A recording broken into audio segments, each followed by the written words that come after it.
একটু থামুন। আপনি কি জানেন সমুদ্রের গভীরে নেমে থাকা বিশাল জাহাজগুলোকে স্থির রাখতে যে অ্যাঙ্কার চেইন ব্যবহার হয় তার প্রতিটি রিং আপনার গাড়ির থেকেও ভারী? আজকের ভিডিওতে আমরা দেখব কিভাবে তৈরি হয় এই দৈত্যাকার অ্যাঙ্কার চেইন। চলুন শুরু করা যাক।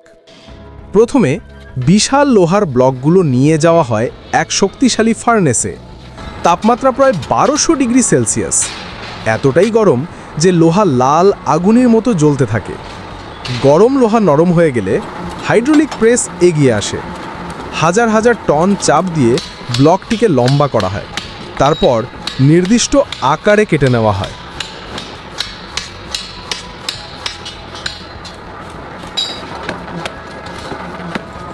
এবার শুরু হয় রিং বানানোর কাজ। রোবোটিক আর্ম জ্বলন্ত লোহাকে ধরে তুলে ধীরে ধীরে বৃত্ত আকারে বাঁকিয়ে ফেলে।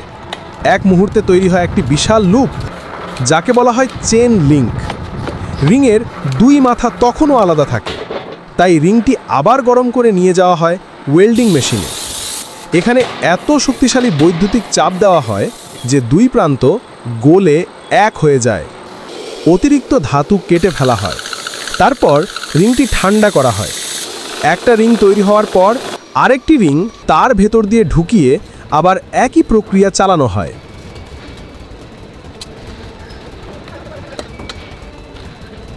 এভাবে একের পর এক বিশাল রিং যুক্ত হয়ে চেনটি লম্বা হতে থাকে।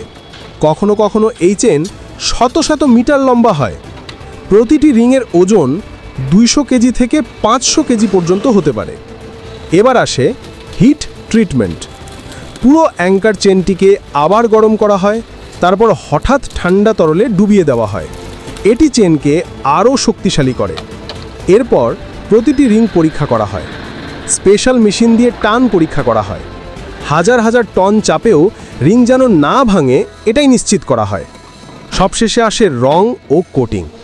মরিচা প্রতিরোধী বিশেষ কোটিং দেওয়া হয়, যাতে সমুদ্রের নোনা জলে বছরের পর বছর চেনটি টিকে থাকে। এভাবেই তৈরি হয় জাহাজের বিশাল অ্যাঙ্কার চেন, যা সমুদ্রের তলদেশে নেমে ঝড়, স্রোত এবং বিশাল ঢেউয়ের মধ্যেও জাহাজকে স্থির রাখে। অবিশ্বাস্য প্রযুক্তি, অবিশ্বাস্য শক্তি আর অবিশ্বাস্য কারিগরি দক্ষতা। আরও এমন হেভি মেশিনারি ও ফ্যাক্টরি ভিডিও পেতে ভিডিওটি লাইক ও শেয়ার করতে ভুলবেন না।